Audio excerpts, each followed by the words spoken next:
John McClane is simply an ordinary guy who was thrown into extraordinary circumstances. He's not some super cop, some indestructible, unfeeling, unemotional guy. He's a guy who cares for his wife.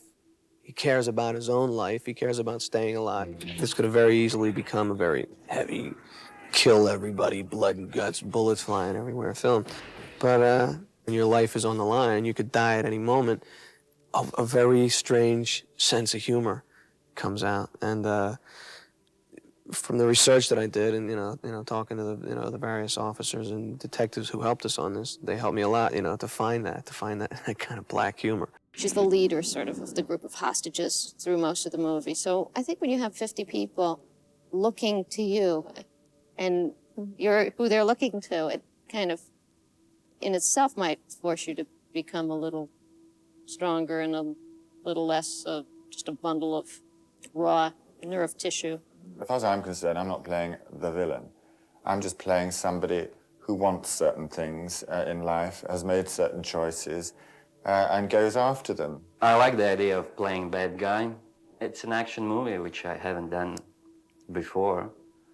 And it's very interesting and it's very different, and you learn a lot. He's lost faith in the system, and the system has made him lose faith in himself, I guess you would say. And McClane helps him get that faith back so he can become the man that he wants to be. Action! It was a physically exhausting film. I did most of my own stunts in this.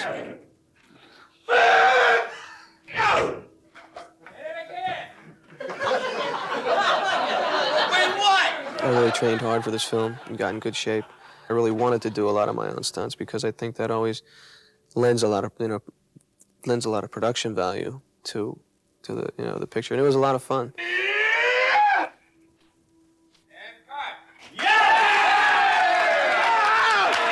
He's doing it, but he's not really doing it, which gets you more pissed off. Boom, boom, boom. I can tell you what the challenge is for me on this film. It's shooting in this building. I've made some calls to some effects people that I've worked with in the years, just to find out, hey guys, have you ever blown up a floor on a real building? Well, yeah, we've done that before. A 35-story high-rise, like the Fox Plaza, and all I get is this wide-eyed look from them, like, we haven't done that. We have to periodically run downstairs and apologize to the lawyer beneath us, saying, we're about to fire machine guns. Will you excuse us? And everything is blowing up underneath, all right? The last detonation will be as if the gas tank has exploded in this, which is totally disabling the vehicle, washing gas out into the street. The first film was really kind of contained in this one building, and there was a certain sense of claustrophobia in that. This film is up in the air, in the airport, outside the airport, out on the runway. It's just expanded a lot more. The snow actually turned out to be one of the characters in the film. We had to move 3 or 4 times we had to kind of chase the snow. That was really, the challenge for us, was to see whether or not we could match or top what we did in this huge action film called, Die Hard.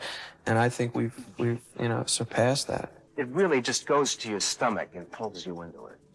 You're not quite sure who's wearing the black hat or the white hat. It's just like cowboys and Indians, modern-day cowboys and Indians. I thought the first Die Hard was one of the hardest things I'd ever tried to do. But then I realized when I got into this one that the first one was a piece of cake. I am once again in a place that happens to be taken over by terrorists. He wants to take charge of the situation. He wants to handle things his own way. He's got this great twinkle in his eye. Ow! He's not bound by any of the red tape or the badges or the clearances. Same old cranky guy. Well, one of the things that we tried to do in both these films is present a character that is not invincible, that is vulnerable, both physically and emotionally. Bruce Willis wants to do his stunts himself, and sometimes Charlie and I have to calm him down and tell him not to do them because we want to keep him alive and well so that we can shoot also the following day. We have a scene where we actually fly a real helicopter over the wing of a real 747, and I jumped out of it onto the wing, and we proceed to have a huge fight with 2 different guys on the wing of a moving 747. I don't think that's ever been done. There's only one way to really make it look like you're trying to kill someone, and that is to try and kill them. There was this book that they had purchased called Nothing Lasts Forever by Roderick Thorp, and that the studio thought there could be a good movie there. Quite frankly, I had no idea what to do with it, but I knew that I needed to make a living, and there was no bearer bonds, there was no explosion at the top of the building. There was a lot that was not there. The book was a sequel to a book called The Detective that had been made into a movie with Frank Sinatra. And so they actually had to go back to Frank Sinatra to say, we're going to make a sequel to that book. Would you like to be in it? And fortunately, he basically said, I'm too old and too rich and I'll pass, which is good because the chases would have been on Rascals in the building had he taken it. I was trying to figure it out, so I was working late hours, had a young family. I came home one night and got into a fight with my wife. Like a lot of husbands who get in fights with their wives are right. But I was too stubborn to apologize at the moment, so after I had dinner with the family and kissed my children, put them in bed, I went back down to the studio, and I should have said sorry as I walked out the door, and I didn't, and I got on the 134 going down to Burbank from Pasadena, and I got behind a truck that was carrying refrigerators and washers and dryers, and one of the refrigerator boxes flew out the back. I couldn't get out of the lane. I'm going 65 miles an hour. I went right through it.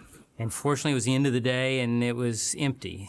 And my heart's just going, a million times a minute, thinking I could have been dead. I was dead. And I suddenly realized what Nothing Lasts Forever was. It was about not a 65-year-old man. It's about a 35-year-old man who should have said he's sorry to his wife, and then terrorists take over the building. I'd done a movie with Joel Silver. It was called Predator. He sent me this script. I sent it back. I said, thanks, no. Because it was a terrorist story. It was terrorists take over a building and, we're going to wipe out terrorists. And there's no fun in terrorism. There's no joy in it. And I said, could we make this a robbery? Everybody likes robbers. You can have fun. A robber, even a bad robber, is fun, is interesting. I have to, from hindsight, even though Joel and I have not spent years being good buddies, I have to, from hindsight, give him credit for that. He had the nerve to do it. I mean, the book was called, again, Nothing Lasts Forever. And I said, we cannot call this movie that name. It cannot call that. And Shane Black, who was a friend of mine, who had been working on a project that eventually became Last Boy Scout, and he had given me some pages under a title called Die Hard. And I thought, sounds a whole lot better than Nothing Lasts Forever. And I remember there was a lot of opposition to that, too. I got a letter from Roderick Thorp saying, how could you name my movie after a battery? This is ridiculous. I mean, people will only think if it's about a battery. Joel said the best thing that ever happened to your book is making this movie Die Hard, and so that was the end of that conversation. Well, they had a script that had already been written that stuck fairly close to the novel with some really clever reinventions that Jeb Stuart had done. Joel brought me in and said, I need this picture rewritten like ahead of the cameras, and I know you can do that. For all of us as a group to say, we don't know exactly how this is going to work out, what the specifics along the way, but we've got the tune. We can hum the melody, if you will. We don't know what the words are yet, but we can hum it. We know what the song is. There was a building which was being built by Fox. It was, Fox Plaza right in Century City, which was literally going up. So we decided to shoot some of those scenes in what we called Nakatomi Plaza. They had this building, right on the lot, and it was a gorgeous building, and it had everything that we needed. They're very protective. We had to guarantee them not a scratch. At that time, there was a big, actually, show business legal firm moved into that building, which had a lot of clients at Fox, too, but none of them were on our movie. I remember a friend of mine was working there. I guess the people weren't too happy that were in the building that they were shooting this movie. It was trouble. It was difficult. And there were people at the lot. I mean, Barry Diller himself was not happy about a movie in that building. It was weird because we were being pulled in and out, and we were just trying to do the best we could with, which, by the way, not a lot of money from today's standpoint to make that picture. It seemed to me that the scale of the movie goes up if it's an iconic structure. The Die Hard building, I wanted to use it because loads of people had looked at it and could see it, and thereafter could look and say, that was where that happened. I was a very big fan of Frank Lloyd Wright, and we knew that the Japanese culture was a big fan of Frank Lloyd Wright. When you look at the office of Nakatomi, it has a sense of falling water, which is a very famous Frank Lloyd Wright house.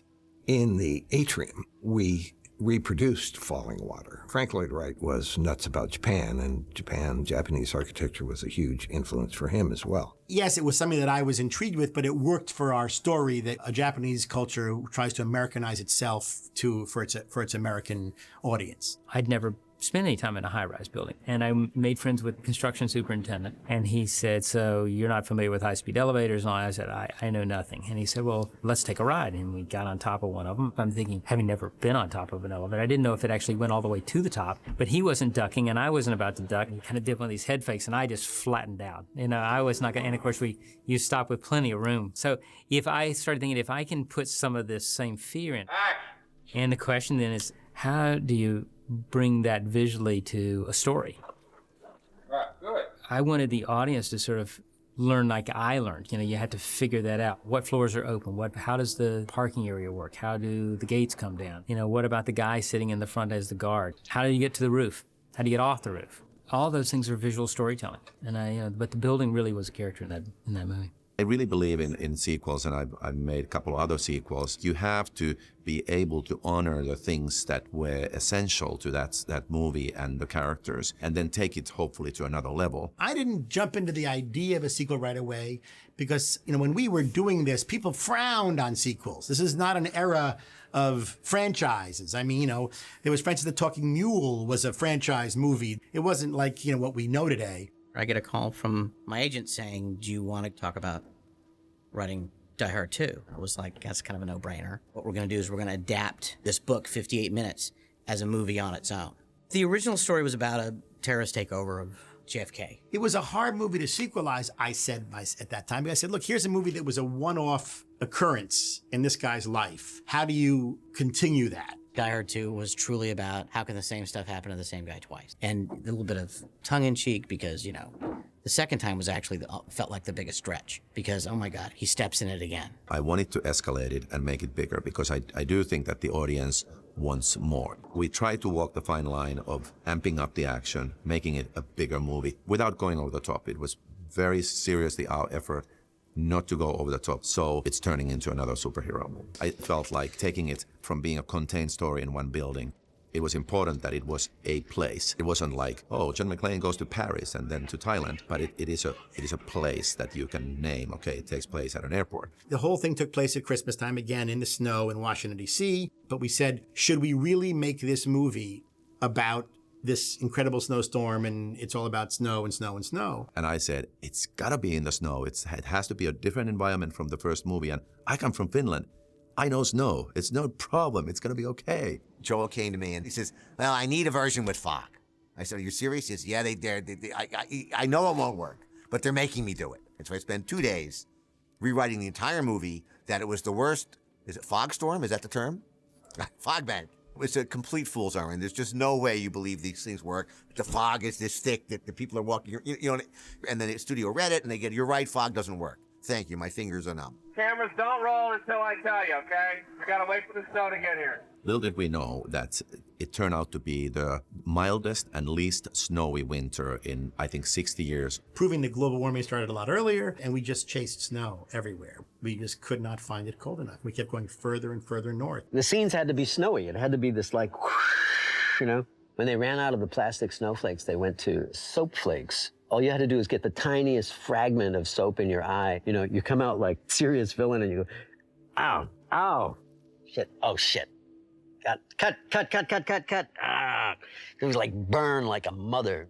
And I remember the night. It's freezing cold. It's so cold. It's like you can barely shoot. It's so cold. And I remember huddling next to Joel Silver, the producer. And Joel looks at me and he says, I think this time I took a little bit too much on my plate. And I was like, this is Joel Silver. Up till now, he's always said everything is perfect, even if we have nothing and we can't shoot. And now he's giving up. What am I going to do if he gives up? That was the toughest night on the whole movie. Let's just go right away, real fast, one more time. Somehow we got through it, and piece by piece we got it shot. Action! And somehow we got through it, and in the end result, I don't think the audience can really tell that we never had any snow anywhere. The second one, we really got the best kudos you could get on a sequel, which is that it was not the same picture recycled all over again. Yes, he was once again caught between the villains and the authorities. He was isolated and alone for much of the movie. So the things that make a Die Hard movie, I think are really, really crystallized in these first two films. I decided to take some time off from contract jobs at studios and just sit down and write a spec. It was called Simon Says. It was about a cop going about his normal everyday life who was contacted out of the blue by a psychopath who tells the cop that he's going to start killing people unless the cop does exactly what the psychopath demands. I read his script and realized that you could make a Die Hard out of that. Everybody sat around and said, this would be a great idea. We just switched the name. We were going to call it Die Hard 3, and then McTiernan said, Die Hard with a Vengeance. You know, we thought of something tough.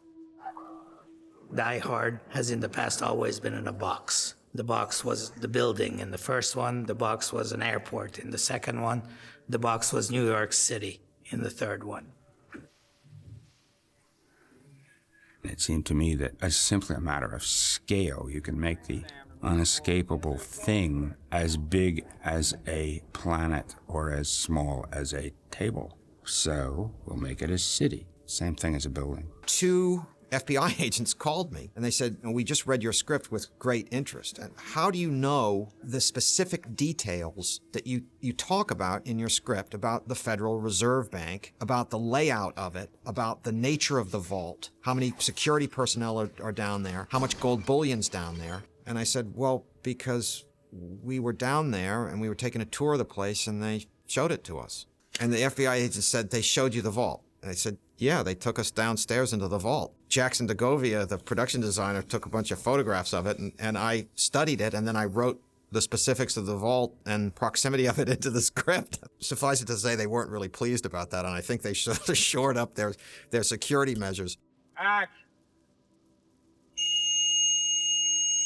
The whole idea of robbing the Federal Reserve in New York City, that was bold. You know, it was big and it was tough. And they pulled that off, I think, really well. I think the third one of the series is always the most difficult to make.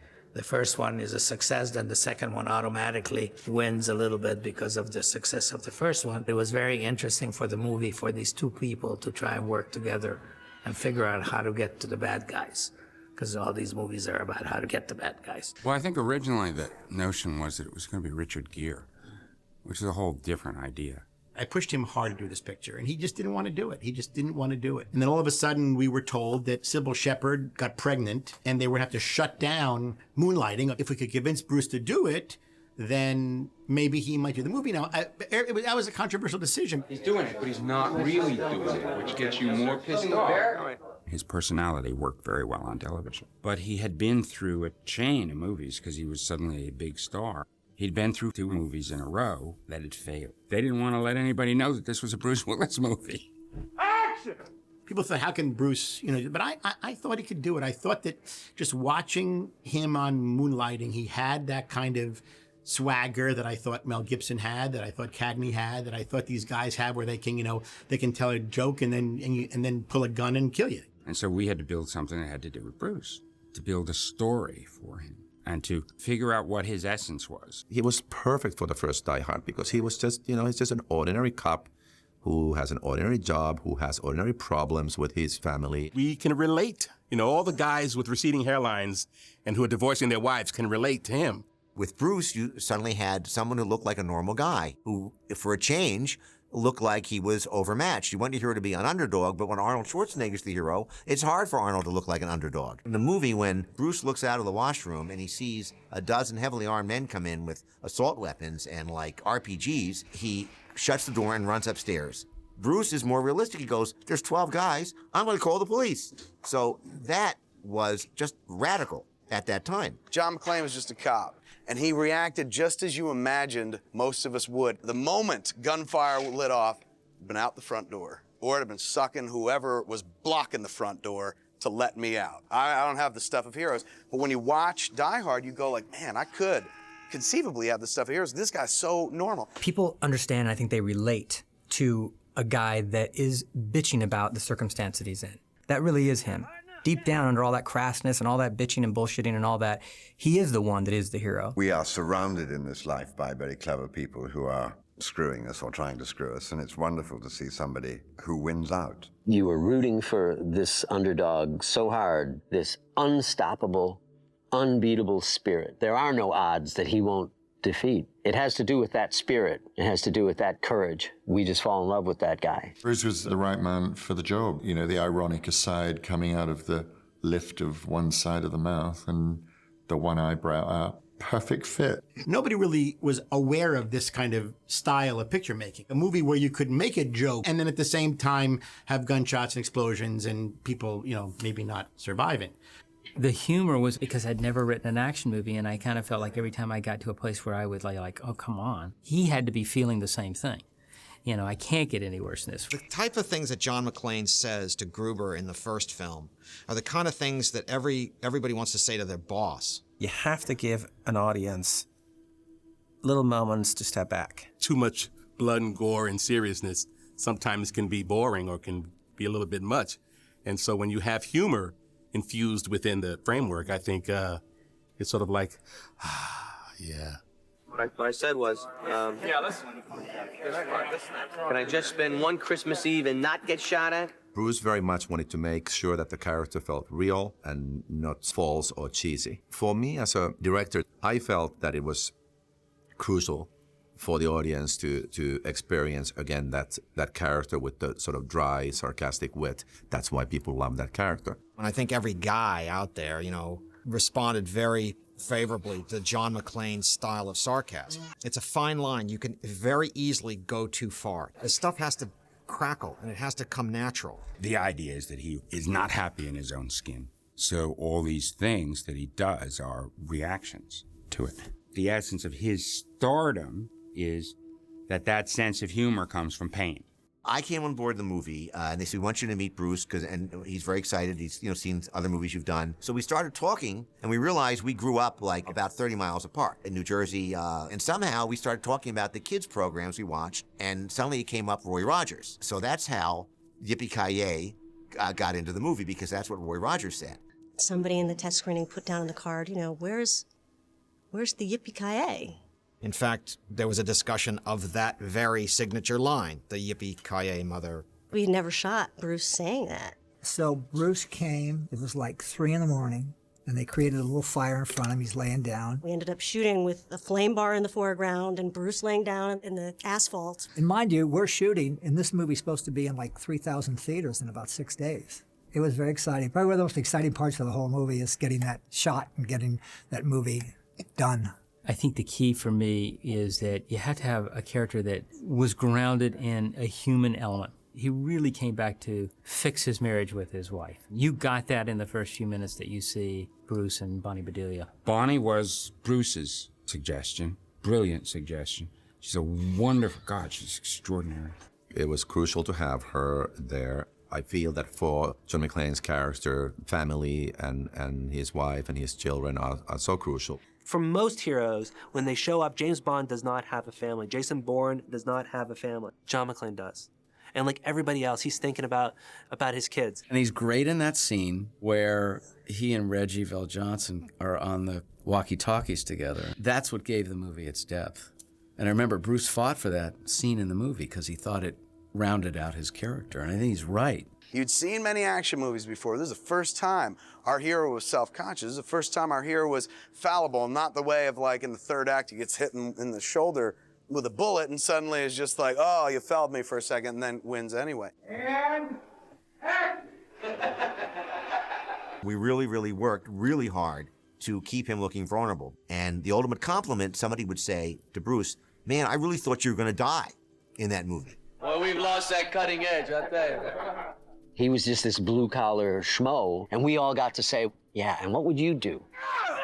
I would never speak for Bruce, but I would assume that you would feel extremely fortunate that you stumbled upon a character you were born to play. What's special about Bruce, people might look different and talk different, but anybody in the world can relate to this kind of a character. It's a very universal character. I'm fine. I can't remember when I've had a better day. What we did was look at the man, put him in the circumstance. The diehards just happened to be out of Bruce's character. I think it's Bruce's personality in that character which is very attractive to an audience. One of the fun things about playing a villain is that there aren't really any rules. The villain is more important than the hero, because if the villain is not smart and powerful, then the hero feels like a wet noodle. You're setting the villain up as this master criminal, and then you're introducing the guy that can bring it all down. It's always fun to have a slight twist, and I think many things in the Die Hard movies have a slight twist. All Die Hard films always try to have this gotcha thing that happens toward the end where it's the villain's agenda is really different than you think? You want to know who they are and you want to know what happens to them. And they're not supposed to win. There's a definite structure. I get to lose. If you are not thankful to Die Hard for anything else, be thankful that it introduced Alan Rickman to the world of cinema. Hans Gruber was a character from the novel, and he bore no resemblance whatsoever to the Alan Rickman character. We started casting and trying to make the movie work, and I had been to New York and I'd seen this play, Les Liaisons Dangereuses, where Alan Rickman was in. He commanded the stage, and I remember I said to John, we should try to get this guy. This guy is a fantastic actor. I'd never done a movie before, so this is my first film ever. I'd done some television in England, but to do a movie in Hollywood with a capital H, so, you know, you really knew you were making a movie on that set, so it was like a great big adventure to me. We had a great time building the character, because, I mean, it's just old-fashioned, charming bad guy stuff. It was the big fat guy in the white suit, Sidney Greenstreet, all those joyous old villains who knew they were a villain and took joy in it. I loved working with John because, well, first of all, I had no other experience. He was the first American director I'd worked with, so I wasn't really quite sure what to expect. And I think fairly quickly it became clear that he wasn't quite sure what to expect either. I just instinctively would say things like, in the scene when I meet all of the people who are trapped in the office, and I said, oh, well, look, there's a buffet here. Why don't I eat a sandwich? There's some food, he's hungry. And he would just look at me and laugh and walk away. He was very generous and open and seemed to enjoy the collaboration. He created the Eurotrash villain. Like, for the next 20 years in movies, whenever there was a bad guy, he was of uncertain descent. I'm not quite sure where I'm from, but it's not America. There had to be a scene early on where you realized that as civilized and wonderful as this guy is and how great he is to listen to, he had to kill somebody. It's terribly brutal, shockingly brutal, and it just went, whoa, uh-oh. Whoa, bad things can happen here, I better pay attention. And it was literally to say to the audience, wake up, you don't know what we're going to do to you. The fun of the movie was inventing what they were really up to. They look like terrorists. It just seems like they seem to have another agenda here. You actually start to root for the villains because you want to learn more. The costume issue was, that was again me not knowing anything about anything. And so I went in for fittings and they had all this terrorist gear lined up, all this padded stuff. And as you read the script, I never actually get my hands dirty. So just pushing that forward, I said, so if I didn't wear this stuff, maybe I could wear a suit. And if I was wearing a suit, then maybe there would be a possibility of meeting Bruce Willis and pretending to be one of the hostages. It was driving us crazy. We're trying to contrive a way for them to meet, but the way the movie was structured, there was no way we could see that Bruce could meet him and survive the meeting. And then one day at lunch, people were just sitting around and someone said to Alan Rickman, Alan, do you do an American accent? A lot of your countrymen do an American accent. Do you do it? And he said, well, I don't really know if I do an American accent, but I do like, a California accent, And so everyone laughed, and I said, oh my God, that's it, stay right there. The studio was absolutely horrified. This guy was the bad guy because he was like cowering and simpering and saying, oh, no, please don't kill me, don't kill me. And that was because he was a great actor, and that was what he was, and they said, we have to replace him. Certainly stories came to my ears that there were concerns in the early days of rushes. I think they kind of weren't sure what I was doing. I remember we were just saying, no, we're not replacing him. Guys, you don't get it. And he said, no, leave him alone. Something interesting going on here. That was a great acting opportunity because you've got a process in your head. Well, I'm German, and when I speak English, I speak it with a German accent. And here he ends up to this day, one of the greatest villains of our time. Most people just kind of phone it in and twist a mustache. He made Hans Gruber real, to the point where you were almost just like, I like this guy. He's got class and style. He's an exceptional thief. The thing is, again, out of ignorance, I come to a play or a movie knowing that the last thing you can ever do is to judge your character. So I'm just playing a person who wants certain things. Hans Gruber only really had one goal, that was money. There's a weird sort of mutual respect. I always thought that was key. It's very much ironic, detached statement traded for ironic, detached statement. So I think they're cut in a weird way from the same cloth. He made you trust him. You didn't want him to die. And I can remember people telling me that when he fell off that building, they fell with him. Well, I know that I'm part of a cult movie, and it's a real reference point in modern movie history. I have only good memories of making that film. Every moment of it was exciting to be part of. It was a whole new adventure, and the whole thing is still very fresh in my mind.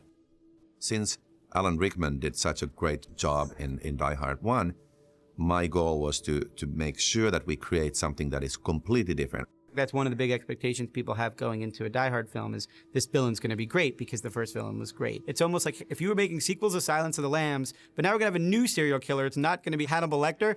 What are the odds of coming up with another villain who's as good as Hannibal Lecter? So it's almost an impossible task. He has all the traits of a hero. He's got courage, he's intelligent, he's committed, all the traits that you could want in an American hero, except he's playing for the wrong team. And I came up with this idea right there. I said, I want you to be naked in the movie. And everybody in the room is like, what? And I'm like, I think a villain should be introduced naked. Finding out you're going to be naked in the biggest blockbuster of the summer is very motivating. So I worked my ass off, literally. And I think for the audience, you have no idea what's about to happen, but it cannot be good. Whatever it is that this guy is up to, get out of his freaking way.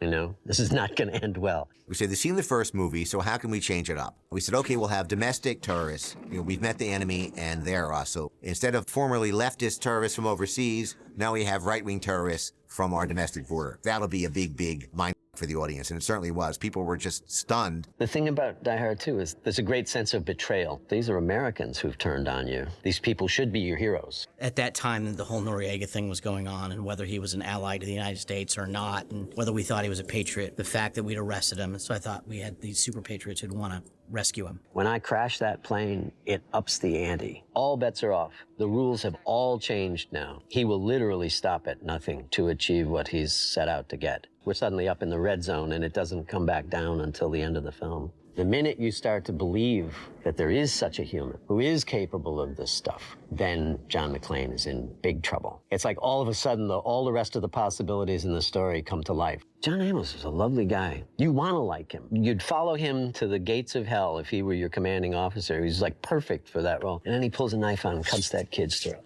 And you just go, oh my God, what just happened? That can't be John Amos that did that. A lot of people are the guy from Good Times? The father from Good Times is the villain? I'm such a nice guy. I've never been able to figure out why I play so many villains. Bastards. I was attracted by the anarchic nature of Simon Gruber, a man who worked out his own way of finding wealth, and the brazenness of his plan. Everything about him I found deeply attractive. I remember it like a lightning bolt. Just an idea. I had just rewatched the first movie, and I remember having this cockamamie idea, but I'm going to test this out. I need to call McTiernan immediately. John, how do you feel about connecting brothers as a matter of revenge and also to carry out a caper? And he responded very, very favorably. We knew we had a movie then. And I met John McTiernan, and he said, well, you weren't the first person I thought of for this role. And I said, well, I'm sure I never am the first person, but do you think, you're the man for it? And I said, I do. I think it'd be a very good idea. We decided to go with Jeremy Irons for the bad guy, which was not the usual character for him. Well, I knew the character was supposed to be Alan Rickman's brother, and he was also an Englishman playing a German. I had an idea about how to try to make him seem like the same family as Alan. Yeah, it's very good for that. I wanted a sort of Aryanness to him, and I wanted to find a look that I hadn't used before. This was an opportunity, why not? It was not that long after the destruction of the regime in Eastern Germany, and I just projected, okay, you got all these East German spies who used to be doing all this stuff, and suddenly somebody told them it's now a capitalist world, and we don't need you anymore, incidentally. And they just embraced the capitalism and said, okay, we're going to use our skills and go be capitalists. Whatever you were doing it in a cool way, all of you. It's working great. Jeremy Irons is such a compelling villain, and he's just chewing the scenery. It's one of the first Jeremy Irons performances where he's just like, oh, I get paid to do this? Fine. And he just ate that scenery alive. It was fun to watch. I love playing villains. I love playing people who make their own rules in life, and they are normally seen as villains. As an English actor, they're... because they have so much technical skill, they can do just about anything.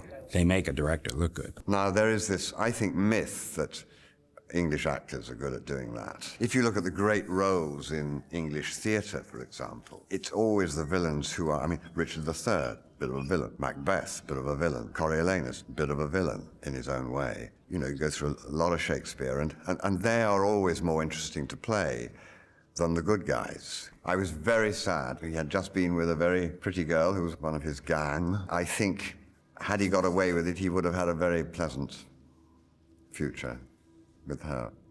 When I travel in certain parts of the world, even though I suppose I've done around 70 movies in my career, people remember me from Die Hard. They say, it's Simon. The movies that are most memorable, often a great villain is a key to it. And the part of you has to be like rooting for the villain because you're kind of charmed by him. A part of you kind of wants to see him win. Another part of you, of course, wants to see our hero. You want to see him be victorious. So you're a little torn between the two of them in some way, and you enjoy the battle between them.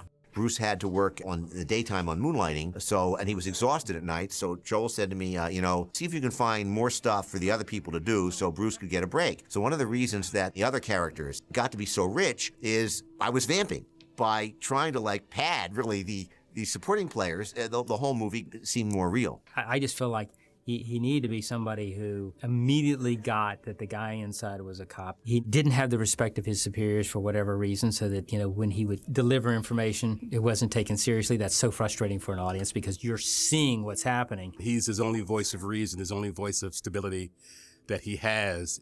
The fact of a cop who's made a mistake, he's, doesn't want to do anything but sort of punch the clock and kind of get through things, and then you put him in a situation where he has to rise above as well. And we'd made up that whole thing of he doesn't carry a gun, doesn't want to carry a gun. So I just asked for somebody who had understanding in his eyes, and Reggie had all that. We don't see each other till the very end of the movie, and that was the first time I saw him. And it's interesting because I never saw him physically throughout the film, and when I was always speaking to the script person, it was tough, to actually give a realistic performance playing against the script person. But I think it came through.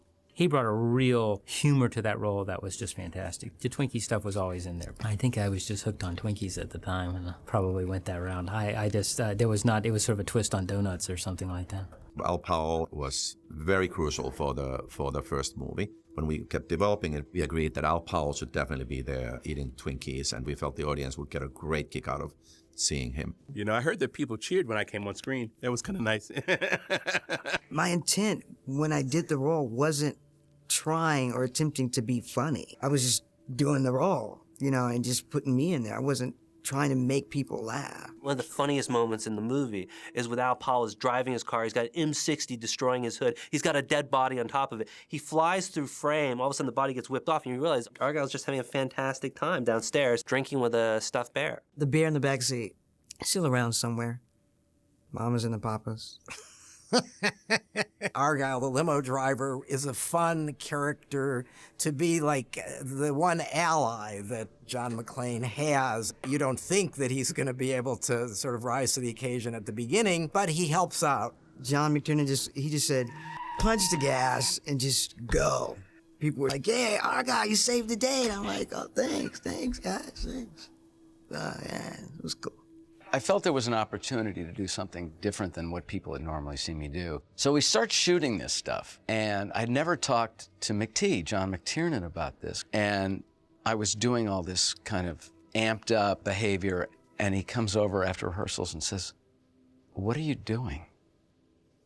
I said, well, I know we haven't really discussed this, but the character's, coked up, and we need to see that kind of arc over the course of the movie. He goes, no. Charming. Cary Grant's fine. Just lose all that other shit. I hate it. I went, I gotcha. To play this straight is not interesting to me. So I just kept at it, and he kept coming over and saying, what is it going to take to convince you this is not how to play this? And all of a sudden he went, hold on. And he looks over and he sees on playback, because we had shot the rehearsal, Joel Silver and Larry Gordon, the other producer, laughing at the monitor. And McT goes, just do whatever you want to do. When we were doing that negotiating scene, I said, Joel, because we're two old Jews, I said, Joel, Booby or Boychik? He goes, what do you mean? I go, I got a commission. So I go, I can go Hans Boychik or Hans Booby. He goes, now go with Booby. Try Booby. I always like playing those kind of people. It's so much fun to play those kind of people. Because there are more people in the world than not that are like that. I have a good time with that. He was a guy on the hustle. He saw this as happening, so how does he get it out there and how does he do it? He was great because you needed somehow to put the threat that the family was there. It's the wild card that the audience kind of loses track of, is that there's a photograph that puts this whole picture together. The studio wanted us to cut the subplot of Bill Atherton's character, and why do we need that subplot? And we said, look, the whole thing ties together when Hans Gruber sees Bonnie looking at the TV and realizes that and then goes to her office and picks up the and sees the picture of the copy. So I mean, it all comes together. But the studio said, you don't need that. And I said, but it won't make sense. Dick Thornburg, I had to fight harder to have him in the movie. He was not originally part of the story, but I said, the audience loved hating him. And it's like, imagine if he shows up on the plane and he's like in the face of Bonnie Bedelia's character there again. I had a great time playing that. I've never had a problem with looking stupid. I kind of love looking at the ways you can humanly look stupid to make people laugh. Believe it or not, the Zeus Carver character in my spec script, he was a Eurasian grocer living in Harlem, John McTiernan. I remember him, the first time he asked me, he said, what do you think of Sam Jackson? And I said, I love Sam Jackson. I thought he was electric the first time I saw him. I thought it was a brilliant choice. And action. Yo, hey, Parker, wait up. Hey, I ain't Parker. I ain't your neighbor, your brother, or your friend. I'm your total stranger. The nice thing about the third one is, Sam Jackson gets pulled into the Die Hard universe as well, and Sam Jackson elevates anything he's in. So, man, that was fun. It was an interesting thing the first day. Was talking to him, and I had to say, he is the flake. You're the Republican. You're the man who's got his life screwed on tight. He's far more upright, far more disciplined than the hero white cop. You know, the moment when McClane and Sam Jackson are driving at speed through New York City and you see Sam Jackson terrified, it's great. Sam Jackson and Bruce played off each other really well, both within the comedy element of it and also the tension element of it. The danger of adding Sam Jackson was always going to be like, well, then this is just going to become a buddy cop movie. And Die Hard was never meant to be that. But I think Die Hard's a strong enough concept that it's malleable, as we've seen. It can entertain notions of a buddy cop movie. The fact that Bruce was not known for playing hard-hitting heroic roles worked to our advantage because he looked to be seriously overmatched. He was just, normal-sized guy. He wasn't, bulging muscles and stuff like that. A little bit of violence that seems more realistic will serve your story better than the sort of all-out nonsense. How do you make it have the brutality of seeming to be semi-real as opposed to Superman over-the-top brutality, which isn't real at all and isn't brutal at all? Because it's phony. And then at the same time, letting it grow as the movie went on, let the violence get bigger. Every time I laid a fight out, I always involve the actors. Because an actor will give you more creativity for that particular character, rather than just get two stunt guys and say, okay, duck here, punch here, punch here. It's all Hollywood. I shoot what the character feels and what the story feels, And Bruce was great. He'd come in. I said, Bruce, here's what we got. What do you think? Like when I did the fight, in the Die Hard 1, he was ecstatic over that because he copied every word that I said. Everything I did, he did, except the one on the steps. That fight was one of the best fights I choreographed with. And Bruce did a lot of himself. It was good. I made him an action star. You definitely want to see Bruce Willis have blood on him. It just seems like that. He gets bloodier and bloodier and bloodier in every one of them. We had to define the cuts and the scrapes and the gashes early on because since we were all over the place. What page was that in? Well, what about my cheek? You don't have the cheek yet. Well, I don't have the cheek yet. No, your cheek doesn't come till 2 scenes later. No, my cheek is cut here. Your cheek is not cut there. It's not cut there. It's cut here. Are you sure? Yes, we're sure. Now cut his cheek. Don't cut his cheek.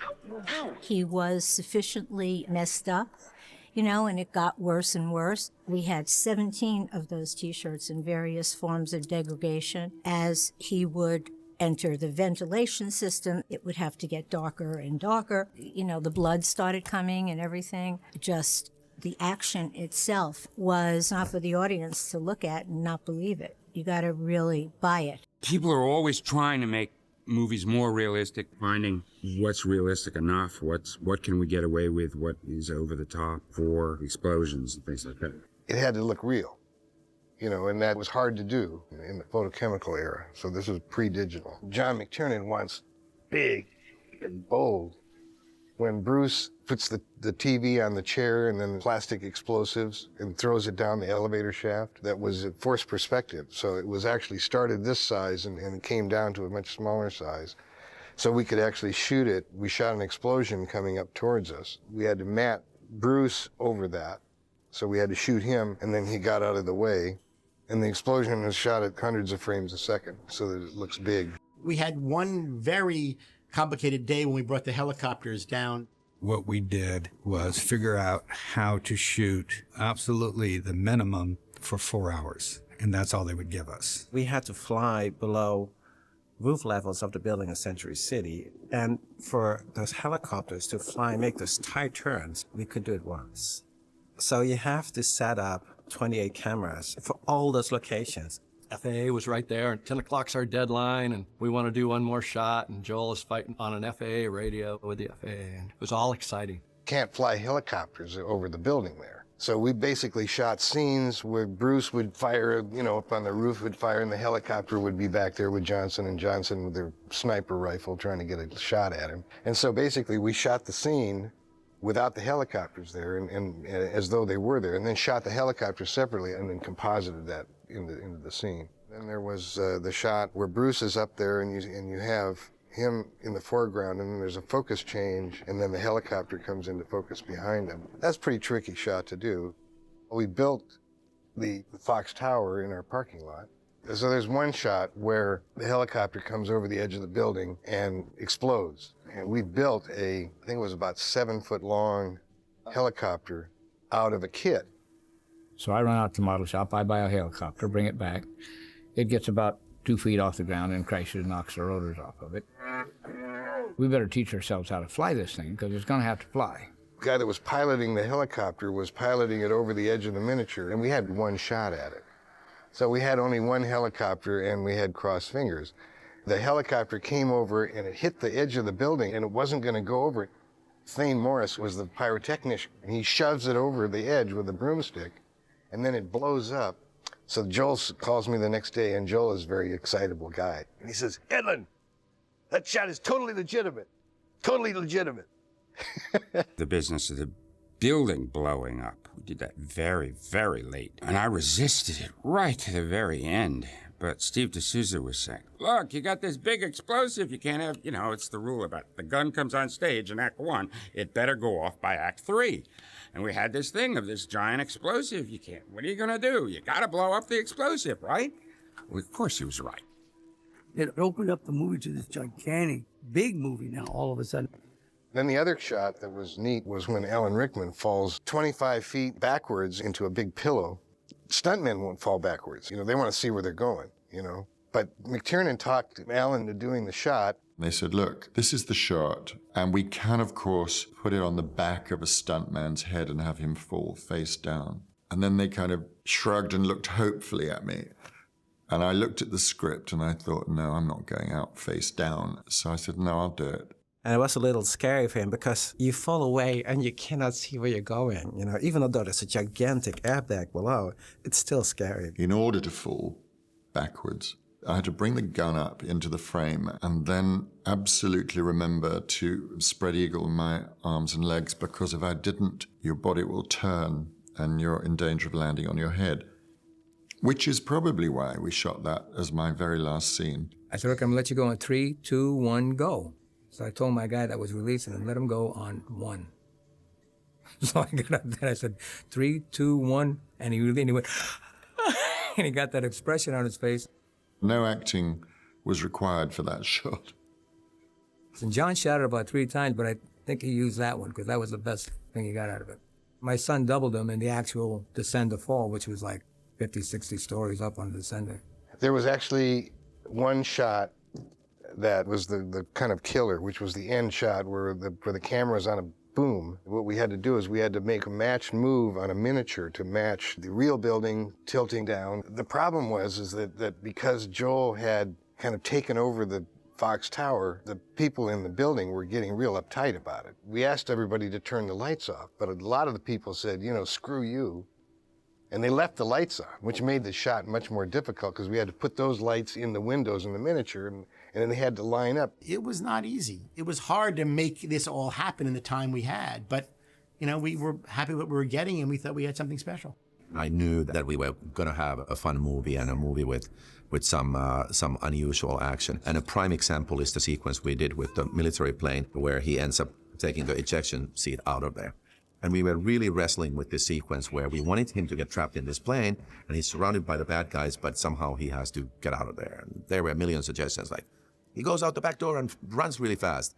There's a sewer lid under the plane and somehow he gets into the sewer. He blows up the bad guys. And then I came up with this idea of the ejection seat. And I knew that cargo planes don't have ejection seats, but I felt like, how many people know that? I don't think people really care about that, but it became one of those kind of signature moments that I think audience really had fun with. Airplane crashing. It was a great miniature explosion. I thought it was one of the best I've ever seen. I hadn't done much miniature work prior to that, and I thought miniature was miniature.